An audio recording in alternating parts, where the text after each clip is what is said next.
Kita punya amalgamated fan gitu ya di sini, dan katakanlah kita punya sea level di sini. Nah, ini dari masing-masing. Jadi kalau kita buat penampang seperti ini gitu ya, ini dia akan cenderung seperti ini gitu ya. Nah, jadi nanti masing-masing dia akan punya lobe di sini. Ini juga dibikin oleh lobe ya. Nah, biasanya di antara interlobe di sini atau interfan gitu ya di sini. Nah, ini kita akan punya bentuk yang dia akan cenderung planar gitu ya di sini. Oke, nah ini yang kita sebut sebagai interlobe. Ya, interlobe deposit. Jadi biasanya di sini gitu ya. Nah, di sini. Jadi di ujung-ujung dari lobe yang kita punya. Nah, itu di bagian bawah. Jadi mungkin teman-teman masih bisa perhatikan bagian bawah yang kesingkap. Jadi dia sensile gitu ya. Jadi karakternya kita akan punya sensile gitu ya. Ya, jadi dia cenderung heterolitik seperti ini. Ya, jadi kenapa? Karena tadi kalau kita diskusi, jadi ini yang sudah produk dari Flume ya. Jadi kalau ini dia higher density-nya sampai low density, sementara Flume yang dia bikin semacam suspended ya di setelah erupsi itu dia akan turun perlahan. Nah, ini yang bikin interlobe ya. Nah, setelah itu kita mulai dari yang banyak rumput di sana ya. Itu yang sudah quartz-nya. Jadi dia akan mulai paket ya.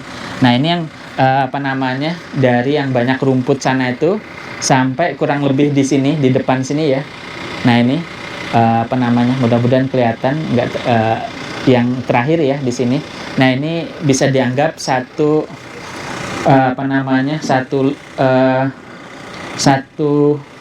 channel gitu ya. Jadi kita akan punya banyak sand gitu ya, bertumpuk di sini gitu ya. Ya.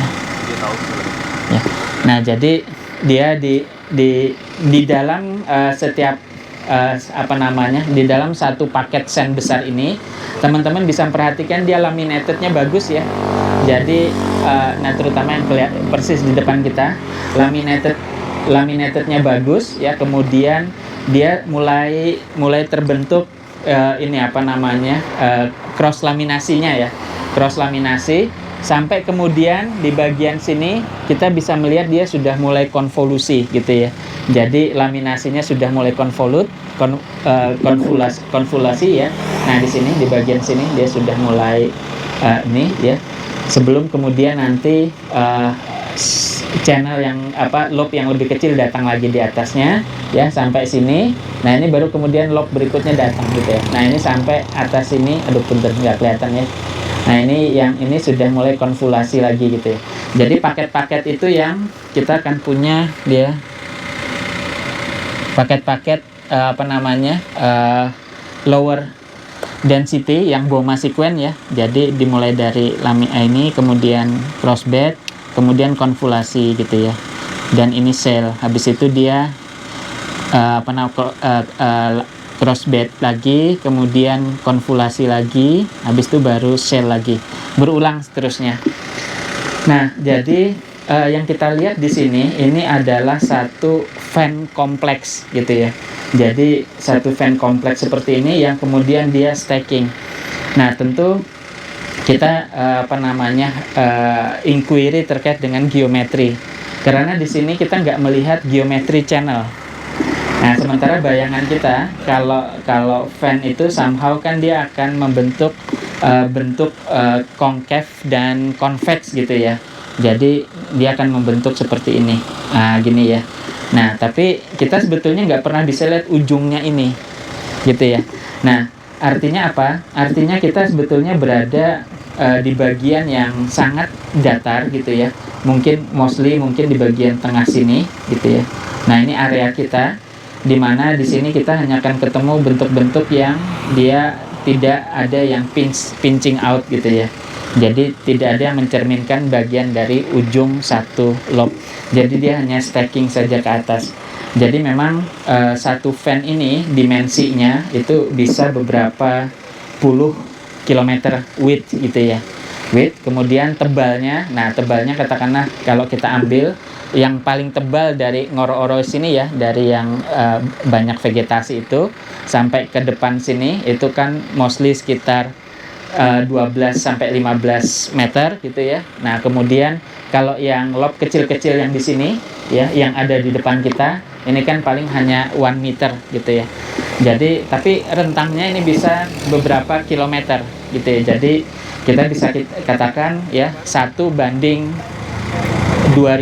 1:3000 gitu ya, mengenai rasio width to thick ya, width tebal ke lebar dari sand body kita ya.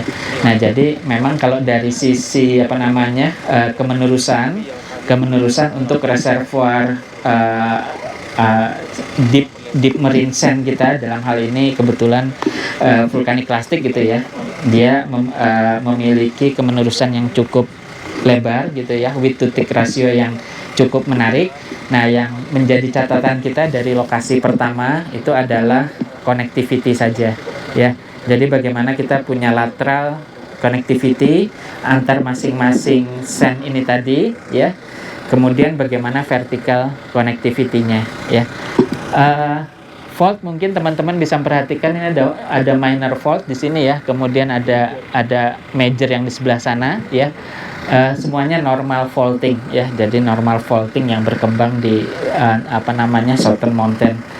Jadi untuk fault sendiri ya, kalau kita harapkan juxtapose-nya sih oke lah ya. Artinya kalau yang di sana mungkin dia sudah ada yang seal-nya gitu ya, tapi kalau yang kecil-kecil seperti di depan kita ini ya, dia kemungkinan masih leaking karena connectivity-nya masih tidak ada offset yang berarti ya. Tapi kalau melihat sand to shell rasionya ya perlu kita pertimbangkan ya.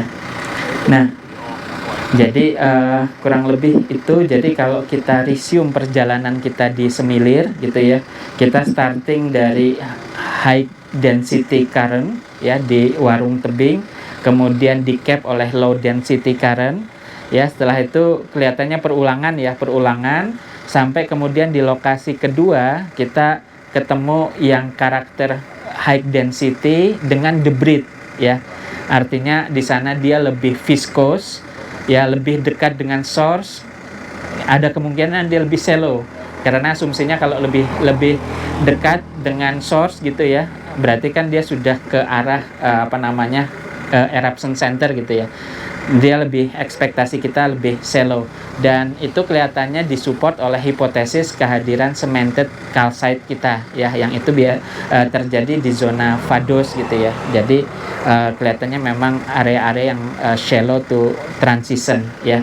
Nah, kemudian kita ke atasnya lagi, kita berulang lagi nih. Jadi ada proses deepening ya, deepening.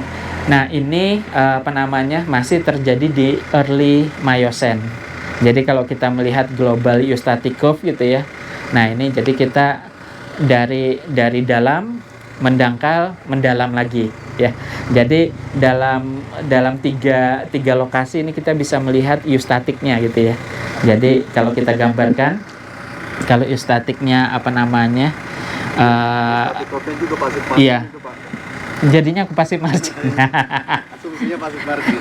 Karena eustatic global kita passive margin, benar gitu ya. Jadi kita punya sea level high, sea level low gitu ya. Nah, di sini.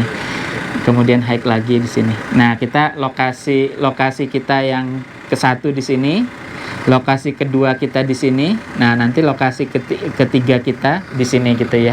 Jadi ini ya, ini untuk eustatic curve kita. Jadi tentu ini masih kasar ya, karena detailnya tentu di antara 1 dan 2 ini juga ada wiggling dari sea level, tentu kelihatan gitu ya, kehadiran debris segala macam juga di sela-sela ini masih ada ya. Kemudian nanti juga dari 2 ke 3 gitu ya. Nah, tapi nanti 3 ini ya, ketika kita berhadapan dengan Ngelanggeran formation, jadi yang lebih muda dari semilir, itu sebagian menganggap itu sudah masuk ke arah shallow ya, karena dia lebih basaltik, kemudian banyak lahar. Walaupun lahar ini memang eksklusif untuk sub aerial gitu ya, karena lahar itu kan no sorting sama sekali. Tapi kalau kita di submarine, lahar biasanya akan tersortasi ya, kecuali dia masuk debris ya. Tapi kalau dia higher density ya, ada kemungkinan dia akan di-cap oleh sorting ya. Jadi karakternya itu mengikuti diagram Lowe ya, bukan diagram Boma. Kita punya unsorted massive sand atau pebbly sandstone. Habis itu di atasnya kita punya graded bedding ya. Nah, itu ciri subaqueous. Tapi kalau lahar nggak punya ya. Nah, itu beberapa vulkanologis melihat formasi Ngelanggeran yang berkembang di atas semilir itu sudah lebih kuat menunjukkan karakter sub aerialnya. Jadi sudah mulai mendarat atau full menjadi lingkungan darat seperti itu. Jadi ini memang bagaimana melihat faktor eustasi di dalam rekaman stratigrafi Pegunungan Selatan. Tapi bukan berarti setelahnya akan darat terus ya, karena setelah dari Ngelanggeran kan kita akan masuk sekuen karbonat. Ya, itu berarti dia akan transgres kembali. Dan jangan lupa nanti di lokasi berikutnya transgres karbonat kita itu berkembang pada Middle Miocene. Jadi ini event di mana kita punya karbonat di seluruh Indonesia Barat, termasuk di North Sumatera Basin, Arun gitu ya. Pluto itu kan berkembang di umur Middle Miocene ya, gitu. Anomali kan hanya terjadi di Northeast Java Basin ya. Middle Miocene-nya malah punya ngerayong. Yang lain punya karbonat, dia malah emoh karbonat gitu ya, padahal sebelumnya karbonat terus. Itu. Baik, kurang lebih itu sebagai resume untuk 3 lokasi kita pagi ini ya, mengenai vulkanik. Tentu juga terkait dengan karakter reservoirnya ya, teman-teman bisa memperhatikan. No isu terkait dengan lateral continuity, tapi vertical ya, vertical antar lobe ini menjadi challenge ya. Satu-satunya cara untuk mengatasi itu either dengan fault atau teman-teman lari up deep ya, ke arah bagian yang lebih atas, di mana scoring itu lebih besar kemungkinan terjadi, sehingga send to send kontak kita punya kemungkinan lebih besar di sana.